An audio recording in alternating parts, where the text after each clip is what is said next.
Hello everyone, আজকে আমি তোমাদের একটা মানে আমার ক্লাসে কি হয় সেই সব নিয়েই গল্প বলবো, ঠিক আছে? তোমরা শুনতে থাকো। এটা ছিল আমার একটা ক্লাসে ডেমো দেওয়ার দিন, যে হলো বৃদ্ধি লুকের ডেমো দেবো।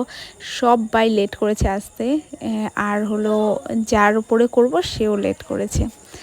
মেকআপটা যার উপরে দেখাবো দিয়ে তারপরে আসার পরে এটা নেই ওটা নেই, নানান কাহিনী, ঠিক আছে? যেহেতু আমরা একদম ঘরোয়া পদ্ধতিতে মানে বাড়িতে যার যেটা আছে সেটা দিয়েই একটা ডেমো দেবো, সেটা হলো বৃদ্ধি লুক।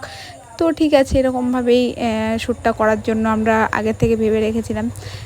তারপরে আমরা ক্লাসে দেখাচ্ছি, বোঝাচ্ছি, এরকমভাবে করছি। তার মধ্যে একটা ক্লায়েন্ট চলে এসছে, তার উপরে সময় চলে গেল অনেকটা, 1-1.5 ঘন্টা। ততক্ষণও বেস মেকআপটা নিয়ে বসেই ছিল পুরো। তারপরে 1-1.5 ঘন্টা পরে আবার শুরু করলাম, শুধু বেস মেকআপ কমপ্লিটও হয়নি তাও। তারপরে আমরা আবার শুরু করে একটু ঢং করলাম, এটা করলাম ওটা করলাম। তারপরে দেখো ফাইনাল লুকটা ঠিক এরকম আসলো। তারপরে ওর উপরে হেয়ার স্টাইলটা কেমন লেগেছে। আর তোমরাও যদি শিখতে চাও আমার কাছে কোর্স, তাহলে